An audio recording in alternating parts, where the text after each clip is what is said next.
Dia 8 e como tínhamos previsto chegámos bem cedo a Yangon. Para já o nosso primeiro objetivo era arranjar um hotel onde pudéssemos ficar as 2 próximas noites. Depois de muito procurar na zona mais central da cidade, afastámos-nos alguns quarteirões e encontramos o Motherland 2 Hotel, que como viríamos a confirmar deverá ser o melhor budget hotel de Yangon. Com um ambiente um pouco boêmio, um atendimento super profissional e o melhor serviço que encontramos em Myanmar, facilmente percebemos o porquê deste ser um dos hotéis que mais rápido fica completamente cheio. Os quartos estão divididos pelos 3 pisos do edifício, são simples mas extremamente limpos, já à vista deixa muito a desejar. Quanto ao preço, pagámos $28 por um duplo. Com a questão do alojamento resolvida, pusemos os pés ao caminho e fomos descobrir o que é que a mais importante cidade de Myanmar tinha para nos mostrar. Como já havíamos percebido no pouco tempo que aqui havíamos estado no primeiro dia da nossa aventura, Yangon não é uma cidade bonita, como tal não tínhamos grandes expectativas. Com uma população total de 4,5 milhões de habitantes, é uma das grandes metrópoles do Sudeste Asiático. Foi fundada no século XI e ocupada pelos britânicos entre 1824 e 1948. Dirigimos-nos para a zona sul, pois era a partir daí que íamos começar a explorar a cidade. A primeira paragem foi o cais de Botatang, que a esta hora estava uma autêntica confusão, com centenas de pessoas a chegar e a partir na sua azáfama diária. Iniciamos o nosso dia na zona sul da cidade. Este é o principal porto, é aqui que chegam estes pequenos barcos que vêm da cidade vizinha de Dala, que fica do outro lado do rio. Este rio chama-se Yangon River, Rio Yangon.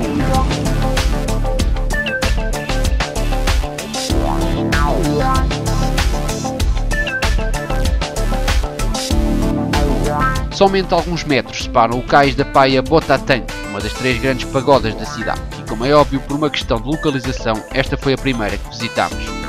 Por se situar um pouco longe do centro da cidade, é bastante menos frequentada que as outras 2 que haveríamos de conhecer durante o dia de hoje. Durante a nossa viagem por Myanmar visitámos um sem número de pagodas, e esta foi a primeira e talvez a única em que é possível percorrer o interior, porque ao contrário de todas as outras este é oco, e lá dentro existe uma espécie de labirinto de corredores dourados, e bem no centro está guardada a maior relíquia deste templo. Tal como a pagoda que vimos ontem, aqui supostamente também está um cabelo de Buda e muitas notas, muito ouro, diamantes e pedras preciosas.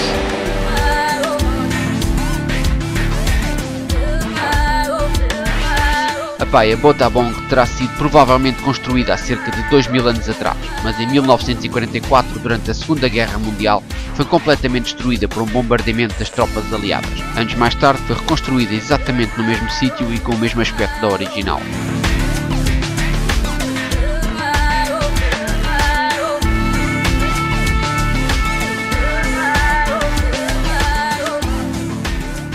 De um momento para o outro passámos da calma e tranquilidade de um templo para o barulho e rebuliço das caóticas ruas de Yangon, e quanto mais nos aproximávamos da zona mais central, mais claro ficava que o período de ocupação britânica teve e ainda tem um grande impacto na arquitetura da cidade.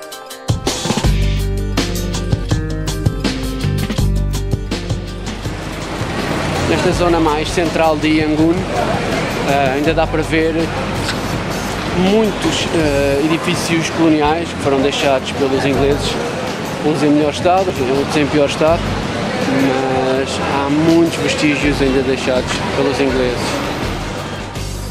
O fim da ocupação britânica foi um importante ponto de viragem na história do país e da cidade. O nome passou de Rangoon para Yangon e para celebrar a independência foi ordenada a construção de um monumento. Bem no centro da cidade há este jardim que se chama Mahabandula, onde está o Monumento da Independência.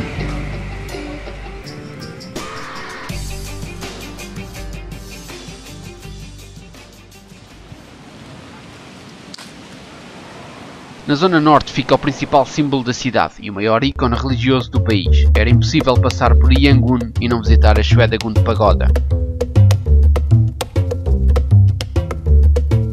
Ao todo existem 4 entradas que dão acesso ao santuário. Nós entramos pela porta oeste e depois de vários corredores e muitas escadas rolantes lá chegamos finalmente à bilheteira. Temos que comprar um bilhete de $5 para entrar na pagoda e aqui vamos lá.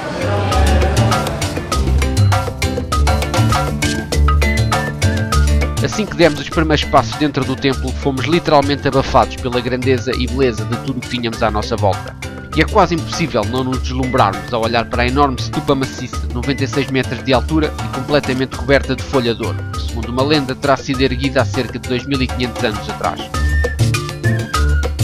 Mesmo sabendo que para os budistas este é o templo mais venerado de Myanmar, a nós pareceu-nos um local pouco propício à meditação, tendo em conta a confusão e o ruído causado pelas milhares de pessoas que aqui se encontravam.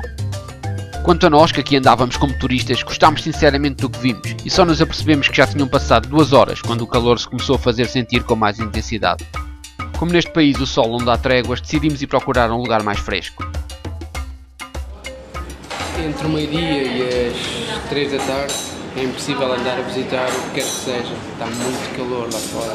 Então viemos beber umas bebidazinhas fresquinhas, um ice coffee e um ice tea, ou um bar que se chama Sky Bar, fica na Sakura Tower, é mesmo no centro de Yangon, e a vista cá de cima é incrível.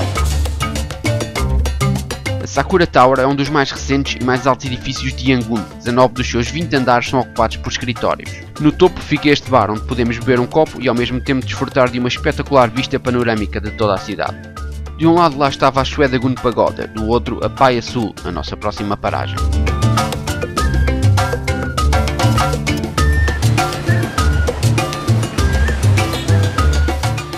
Outra das atrações aqui de Yangon é a Sul Pagoda, esta que está aqui atrás.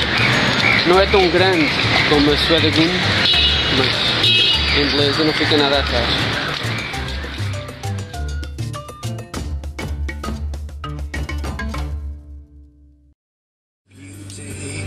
Mais um dia e a nossa estadia em Myanmar aproxima-se rapidamente do fim. Hoje vamos a Bago, que é uma cidade que fica a 70 km a norte de Yangon. Éramos para apanhar o autocarro, mas íamos a caminho da Gar dos autocarros e encontramos um táxi. Perguntámos quanto é que ele nos levava para levar até lá.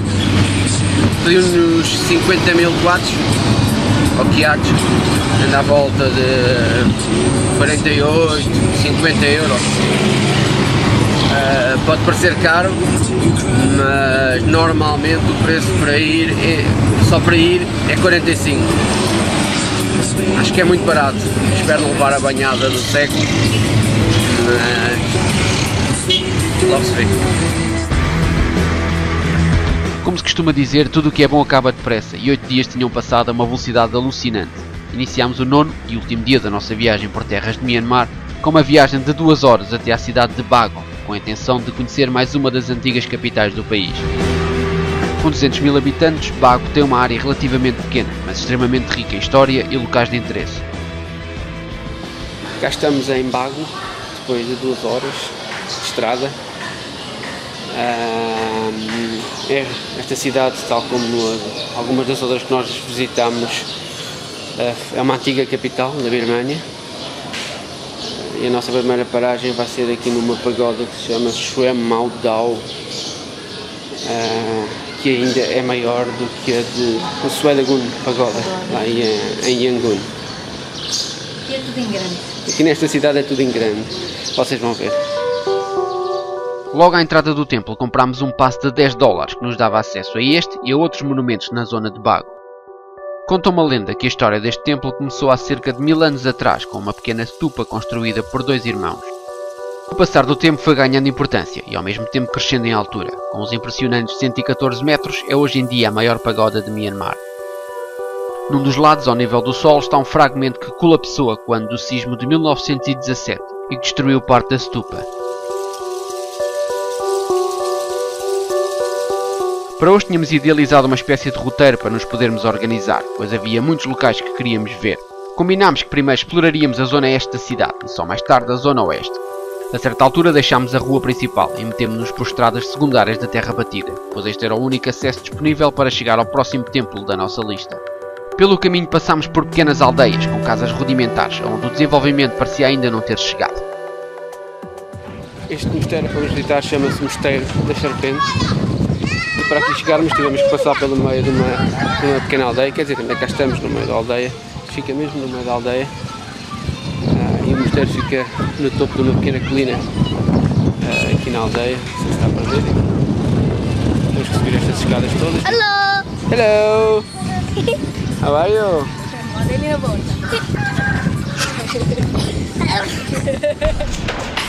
O nome deste mosteiro deve-se ao facto de aqui se encontrar em cativeiro uma grande piton birmanesa com mais de 5 metros de comprimento e, segundo dizem, terá cerca de 120 anos. Subimos de propósito ao templo na esperança de encontrar a famosa cobra, mas mesmo depois de darmos 2 voltas ao recinto, nada. Nunca chegámos a encontrar a dita criatura. Não encontramos a cobra, mas descobrimos que este pequeno mosteiro perdido no meio do nada guarda um grande tesouro. Este deve ser um local muito importante para eles, porque supostamente está um cabelo de Buda no interior, está protegido por grades e até tem videovigilância.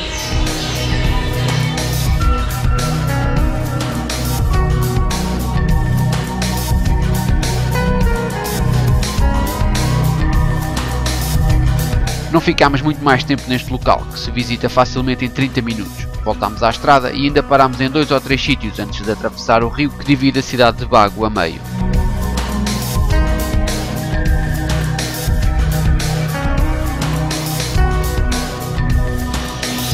Quando há bocado disse que as coisas aqui eram todas em grande, temos aqui um exemplo. O Buda que está atrás de nós tem mais de 76 metros. É enorme.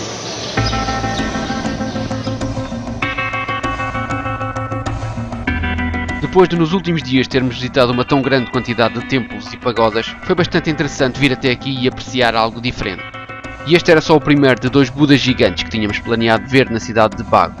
Foi construído em 994, mas alguns anos mais tarde foi deixado ao abandono e parcialmente engolido pela floresta. Até que em 1880, durante a ocupação britânica, foi redescoberto e um ano mais tarde iniciaram-se os trabalhos de restauro.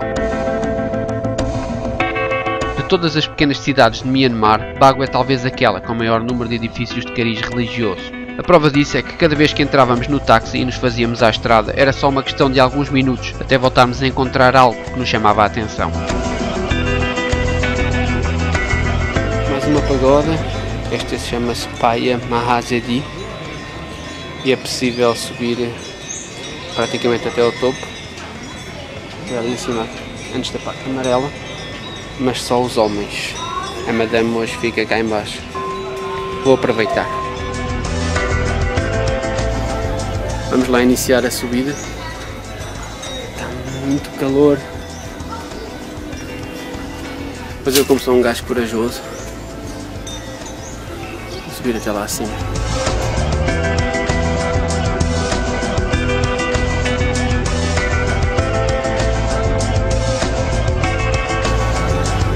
E olá, chegámos ao topo,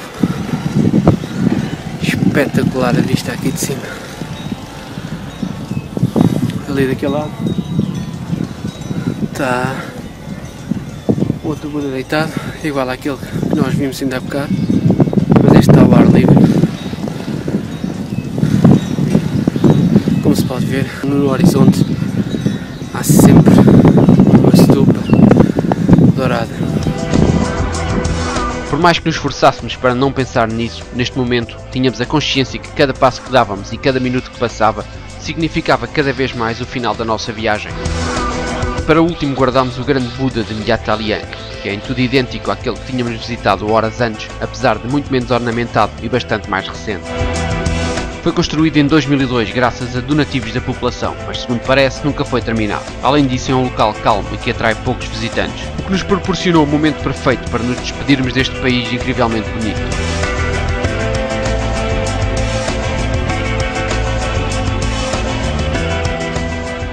Esta viagem foi para nós o realizar de um sonho, e 9 dias não foram suficientes para satisfazer todos os nossos desejos. Mesmo assim, desfrutámos de cada minuto e assimilámos cada momento de uma forma natural. O resultado foi uma aventura que jamais iremos esquecer. E mesmo depois de termos deixado Myanmar, sentimos que um pouco de nós ficou por lá.